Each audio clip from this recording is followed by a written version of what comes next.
and why we are here. And what we've seen in Genesis chapter 2 is that God has created everything. Everything is good.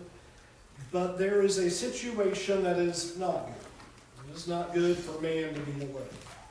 And so because of that, God then brings a bunch of animals, as Adam names them, so that Adam would understand that animals cannot be the proper counterpart, not the partner that God intends. And that brings us to this point here where last week we talked about the unique design of man and woman that intentionally made to be different so that they would fit together. And if you weren't here last week, I just really encourage you to go back and listen to last week's lesson as we build upon that idea that not only does God then make man and woman unique, but then what God does is found in verse 24 and 25 in bringing together the intimacy, the complete answer for the human need of relationship is marriage. Adam then sees the woman and says, "At last, this is bone of my bone and flesh of my flesh. Therefore a man shall leave his father and his mother, hold fast to his wife, and they shall become one flesh. And the man and his wife were both naked and were not ashamed." There are a number of pictures here that are given to us, but it is important that as an opening, what God is doing is saying marriage is the solution then for human loneliness. As man is alone and no animal can fix this problem, God then presents marriage. And what he does in these two verses is give ultimately 4 pictures of what marriage is supposed to look like. And so what we're going to do today, assuming the voice makes it, 4 points then about what marriage is supposed to look like. And then we're going to talk about some of the trouble areas that the scriptures identify regarding marriage so that we can then have the kind of marriage that God is depicting in these 2 verses. You'll notice in verse 24 it begins with the 2 then are leaving their parents. Leave father and mother is the beginning point. And the picture that's given here is that in leaving the parents, what's supposed to happen is that the primary loyalty is now to be to the marriage relationship. Where before the primary loyalty would be to your parents, now you are building a new family unit, and that primary loyalty is to then belong to your spouse. The idea of leaving father and mother is not that the couple moves away to some faraway place and now we have left father and mother, though if that's what's required, perhaps that might be necessary. But that's back in ancient Near Eastern times, family units were very large and together. That wasn't the idea of that. The idea of it was your now new primary loyalty. Your now number 1 is now no longer going to be father and mother. Rather, it is going to be your spouse.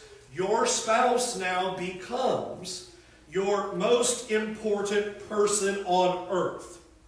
That's your primary loyalty on earth, is now to your spouse and not to your parents. So the 2 then are building a new foundation for a family. I'll say it this way, one way, then I'll say it the other way. To the parents have to stay out of that foundation building. The 2 of them are to build that unit together without parental intervention, messing that kind of thing up. That's what this leaving behind is about. And I think it's important then that husband and wife understand the need to protect the marriage in that way, making the marriage that primary loyalty. So for men, you must defend and protect your wife sometimes from your parents, not side with your parents against your wife. Women, you now defend and protect your husband from your parents, not side with your parents against your husbands. Your spouse is the primary loyalty, the primary concern.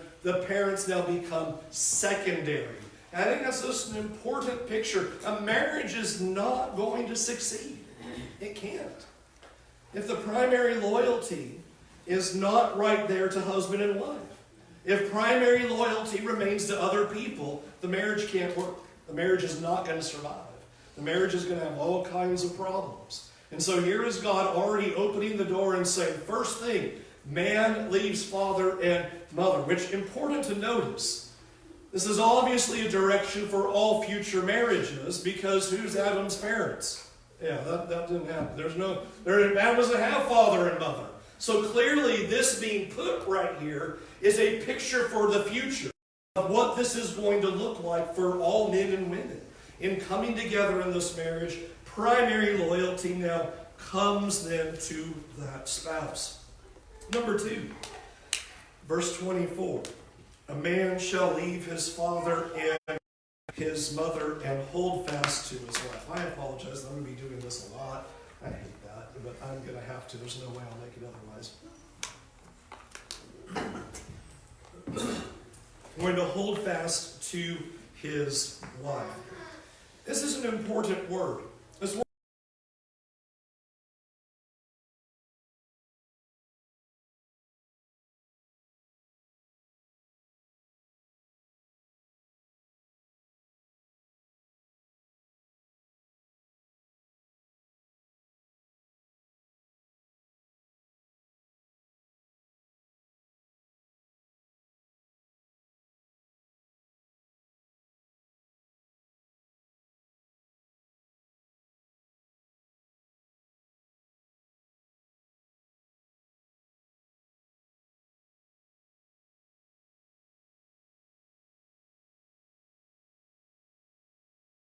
in marriage, you are making a vow to be joined to your spouse for life. And please think about, in the marriage ceremony and in the marriage vows, particularly how we do them today.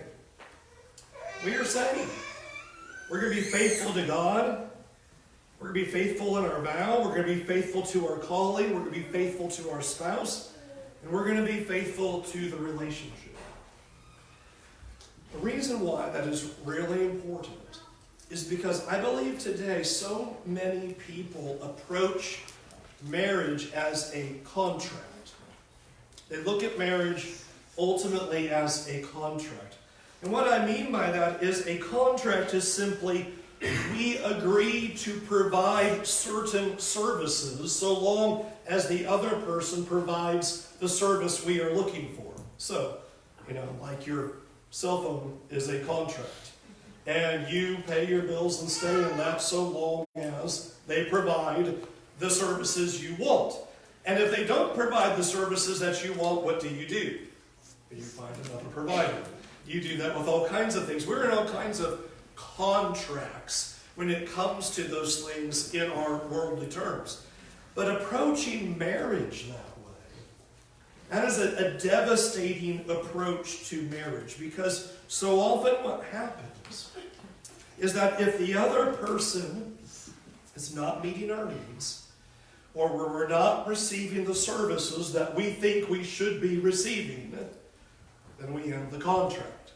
We're going to look for a better provider, and we're going to find someone who does meet those needs, someone who does give the services that we are looking for. I'll press upon this a few times over the next few weeks, but ultimately that is a terribly selfish point of view. What we are doing is we are divorcing a person because we did not get out of the marriage what we expected or what we thought we were going to get or what we seemed to agree upon. Things are not the same as when we first started, which it'd be fun to take a survey of all the married people. How many things are still the same now as they were when you were dating?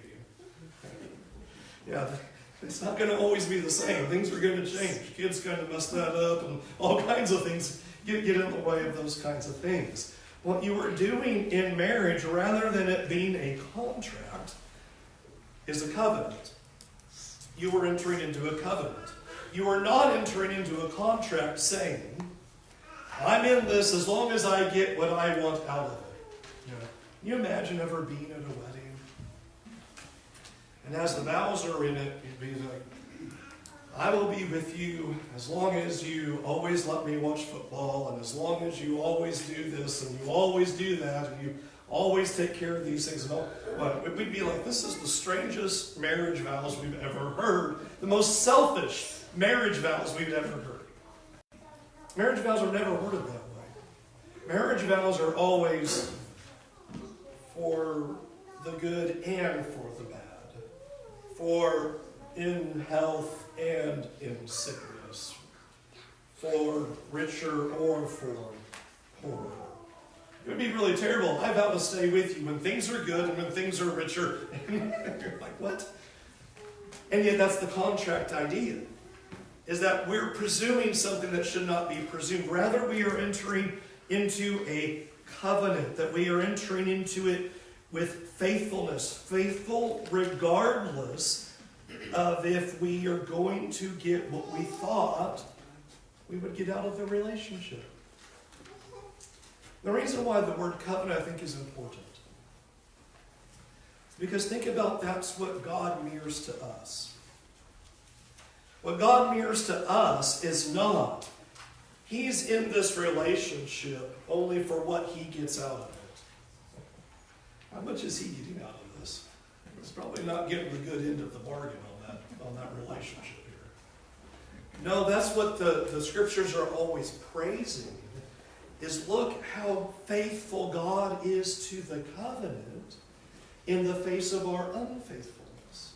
You are entering into it saying, here's what I will do for you, and I will be faithful regardless of what happens. However this all plays out, we are joined together. We are leaving our parents, joining together permanently, and no matter what comes, we are in covenant together. A marriage cannot survive if we enter into marriage as a contract. Because at some point, we're all going to be human and not do what we're supposed to do. And not say what we ought to say and behave as we ought to behave. And if we're in it on a contract kind of level, then marriage isn't going to work.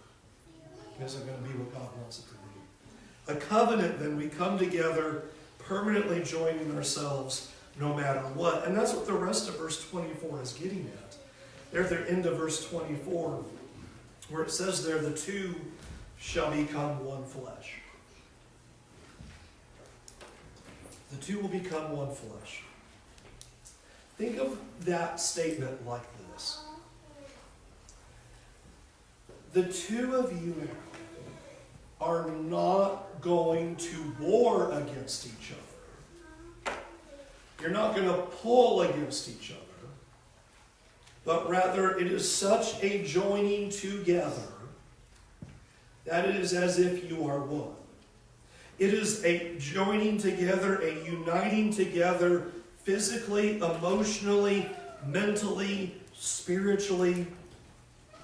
What is ultimately being pictured in the two becoming one is that you are so completely giving yourself to the other person without reservation. Nothing's being held back. You're not holding back your emotions, your mind, your body, your spirit. So completely uniting together, completely without barrier, without obstacle, just giving yourself to the other person.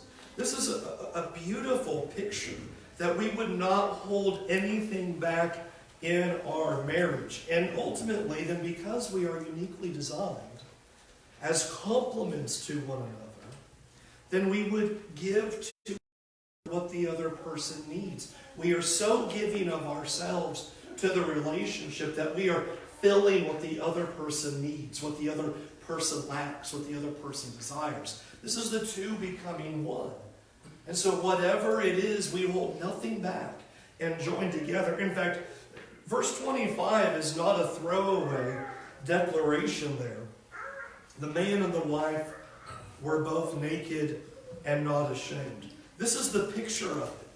There's nothing to hide. Nothing held back. Naked and unashamed. Nothing to feel shame about. And the reason that there is no shame is because think about how there's no fear of exploitation. I'm giving you my body, my mind, my emotions, my spirit, and there is no fear of you using that against me. The barriers are down. You completely give yourself to the other person. And what's created is almost this safe space of intimacy and knowledge and awareness.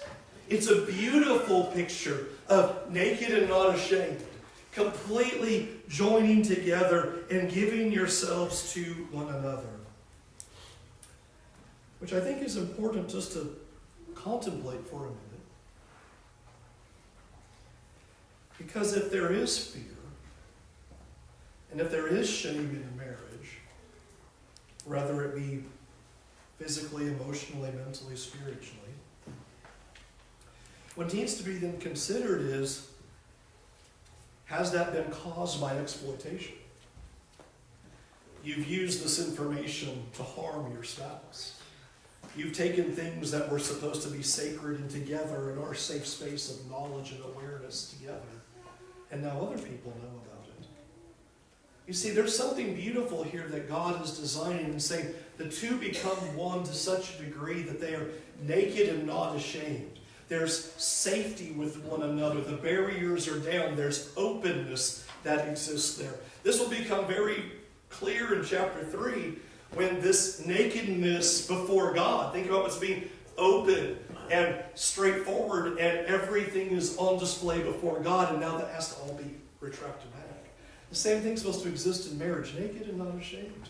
We can be open, honest, clear, nothing hidden back, completely together in all areas of life. This is what God is picturing for marriage to be. Ultimately, that it would be one man, one woman, permanently joined together for life, with your loyalties primarily to each other, with an openness with each other, that there is no shame and there's no fear.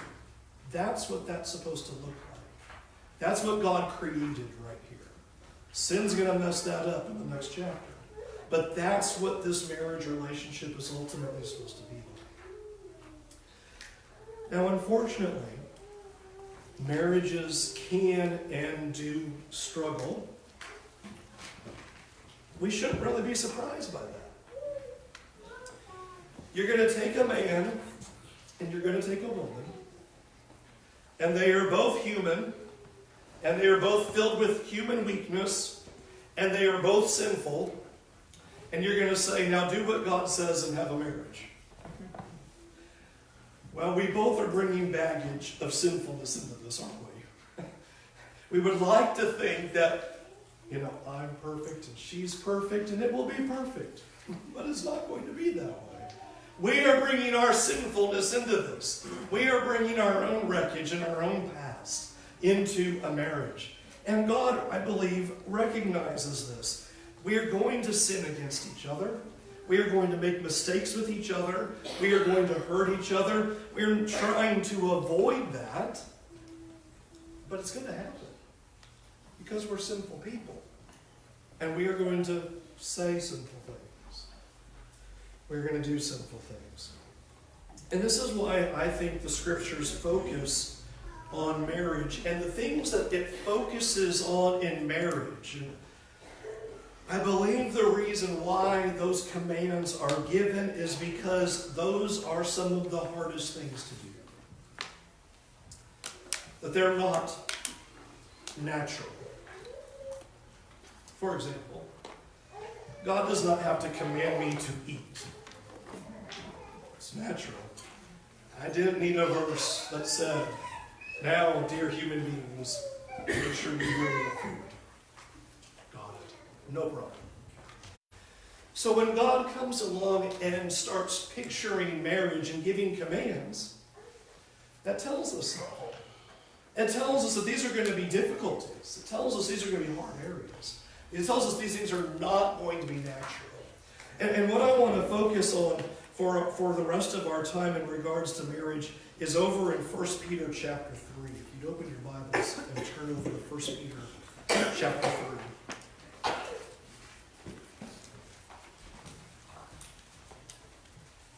1 Peter chapter 3.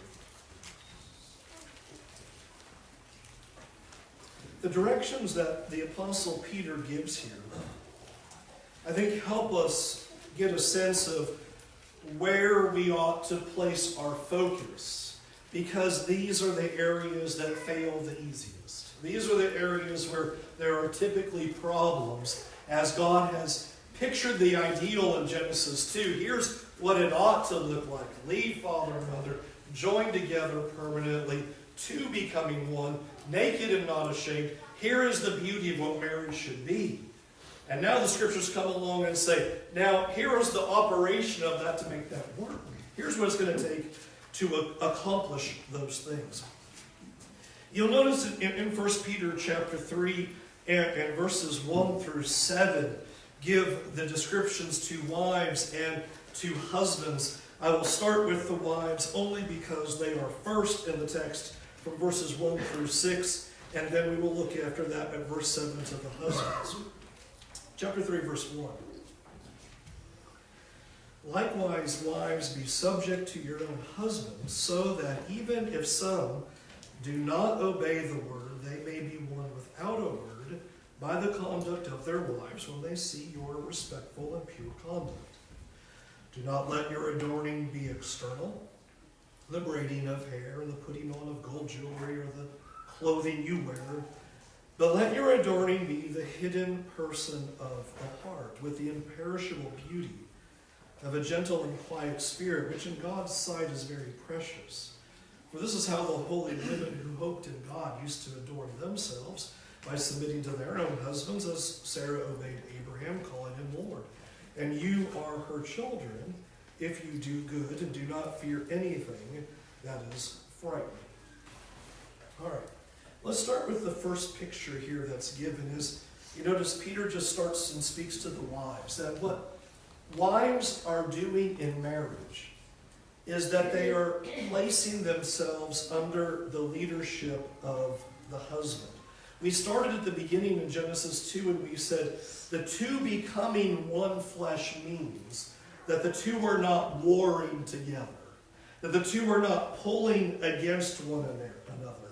And so what is happening in marriage is that the wife is willingly declaring to the husband and to the world that you are going to trust them with care, with leading in godliness, and in following their leadership.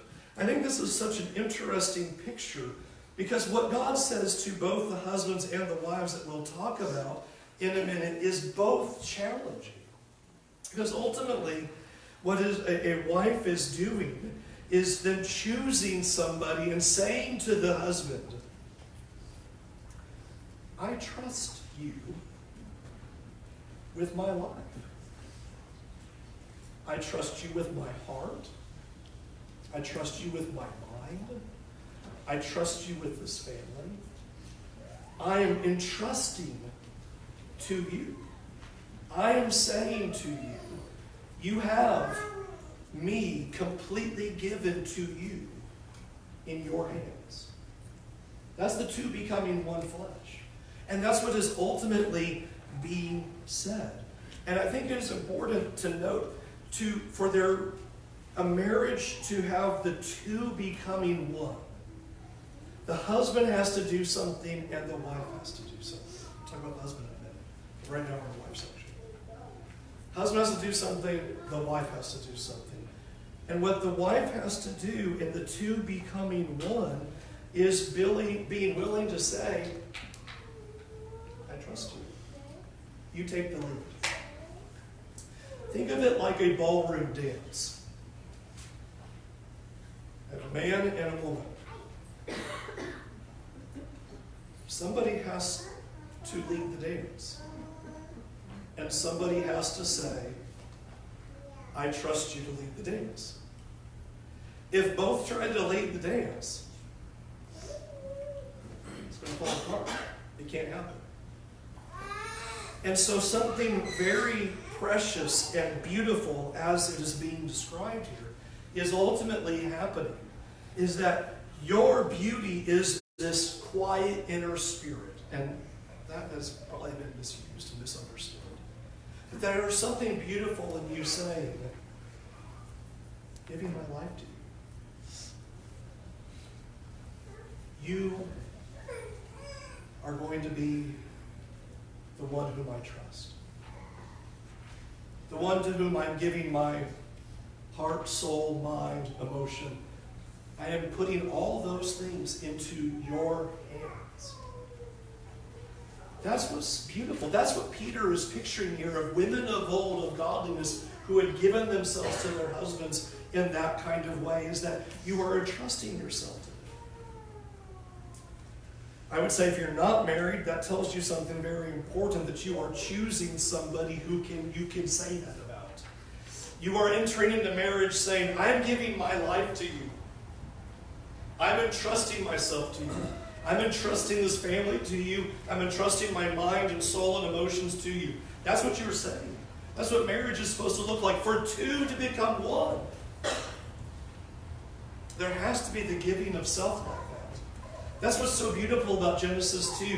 The two become one and they're naked and unashamed. There's no reservation there. There's no holding back. There's no keeping myself to myself. But just this beauty of saying, I'm giving my life to you. And so that's what's the scriptural focus that is given here.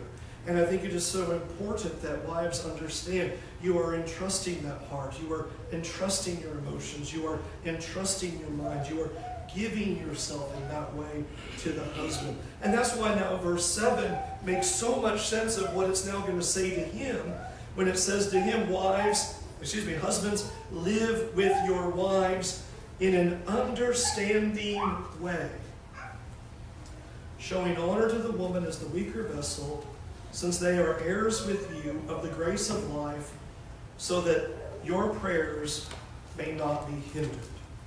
We said for two things to happen, for the two to become one. We said the wife has to be willing to trust, to give herself. Mind, body, emotions, you are just entrusting yourself.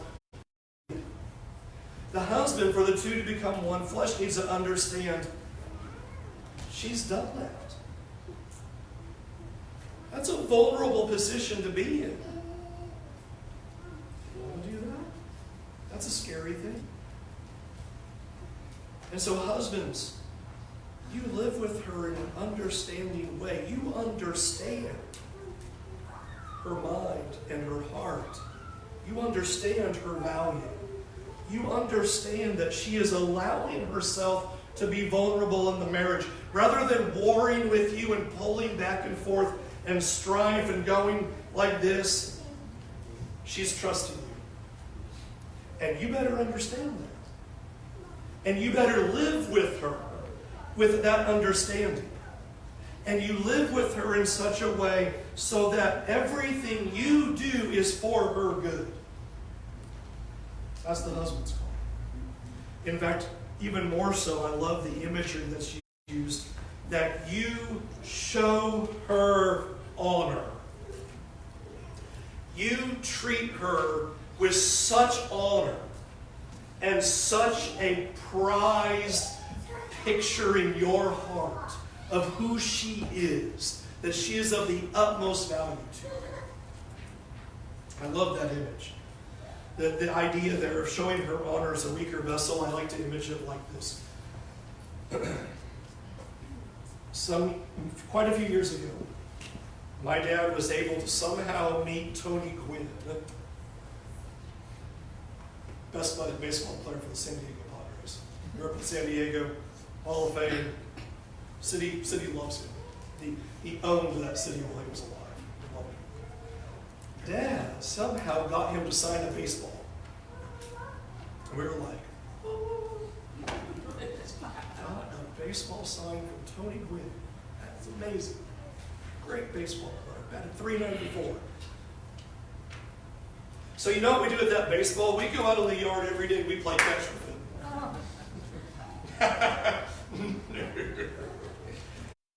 It is in a glass box that sits high on a shelf, and we look at it and go, wow, you signed that baseball and we're not going to touch it. That is our prize. We hold it in the highest honor. We do not treat it as common. We do not treat it like a baseball. We don't mess around with it. You see, that's what Peter is saying. Husbands, live with her in an understanding way of showing her honor like that.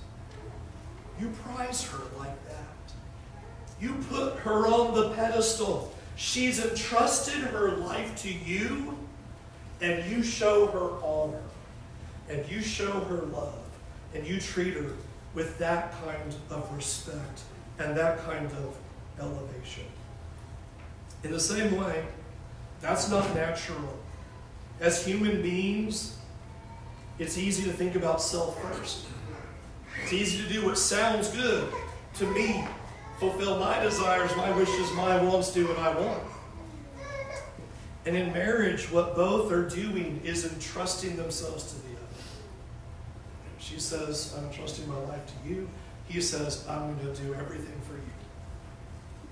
And in that, there is the beauty of the two becoming one. Sometimes what happens as we read passages like 1 Peter 3, Ephesians 5, other places, there are words that are used about what wives and husbands must do in the marriage relationship that I think we all bristle at. I think husbands bristle at it. I think wives bristle at it, especially in our culture today. Because our culture today is, you do you, you're number one, you do what's best for you, you don't worry about anybody else. And how does a marriage work if everybody coming into the marriage, both people coming into the marriage say, I'm just going to do what's good for me. And I'm going to get what I want out of this, and I'm going to do what I want. Destruction. Absolute destruction. And that's not what God pictured. Over and over again, it is pictured in like Ephesians chapter 5, verses 22 through 24, the picture of wives, submit yourselves to your husbands. I want to underscore something. No one puts you in subjection. And if that is what your mind thinks of, when God says submit, you have the wrong idea. You were taught wrong, you heard wrong, you thought wrong. He's saying to the wives, not to husbands, not to anybody else, but to you, you're yielding, you're voluntarily giving your life. What you are going to do is not pull against your husband, but you're going to work together. You're not going to go your own way, but you're going to work together. That's what that yielding looks like. We are two becoming one. We're functioning together, and I'm giving myself to you. Beautiful. Wives are called to submission. Did you realize husbands were called to crucifixion?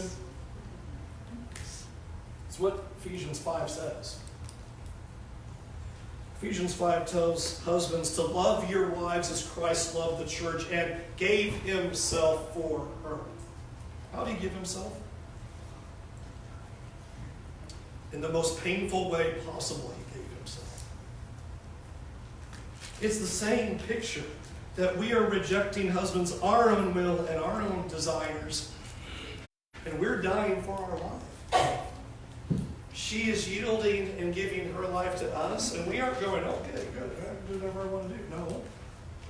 You are now killing your will and your desires, giving yourself to your spouse completely.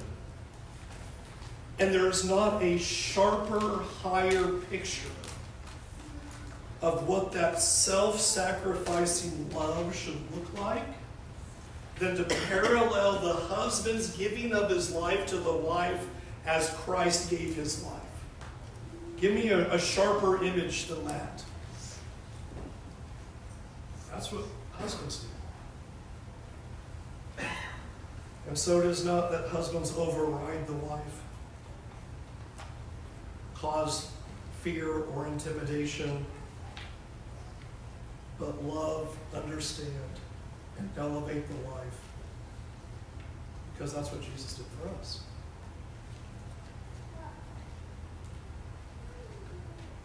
Marriages are destroyed when someone is thinking about themselves rather than the other person. Every marriage will be destroyed as soon as we think about ourselves rather than the other person. There is a reason for the unique picture of Christ and the church. What is the church doing toward Christ? Giving ourselves. We give ourselves to the will of Christ. We give ourselves to the will of Christ. What is Christ doing for the church? Giving himself for the good of the church. That's why that image is used. This is the beauty of what marriage is to be. I will say it again. If you are married for what you are getting from the marriage, you are wrecking your marriage. That's not what Genesis 2 said. Genesis 2 said, primary loyalty becomes your spouse. Leave father and mother. Be joined to your wife. Permanence.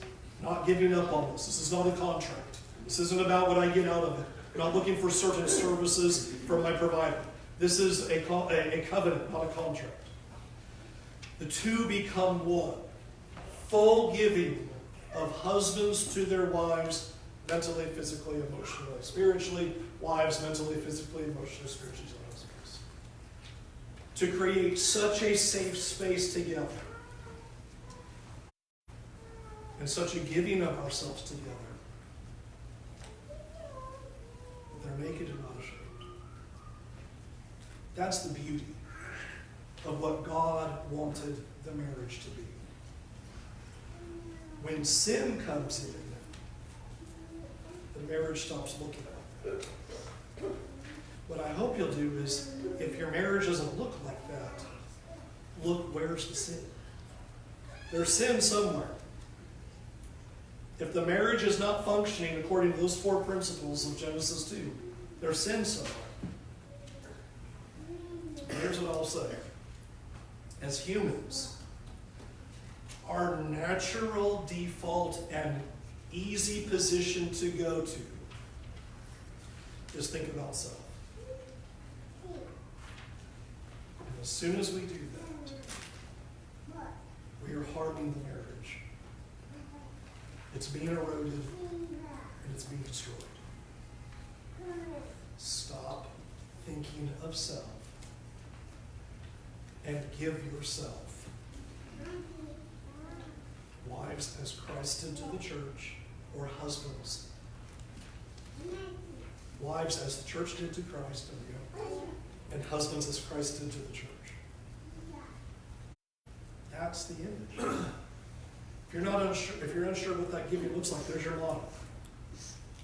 Complete giving. God made something so beautiful. If we just won't wreck it with our own personal, selfish way of life. Marriage can be beautiful. Can't live for yourself. Let's go to God in prayer.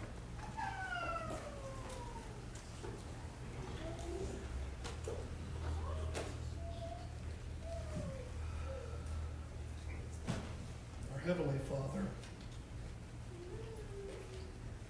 as we've seen throughout our study of these first 2 chapters, we see how you've created something so beautiful and how easy it is for us to mess that up.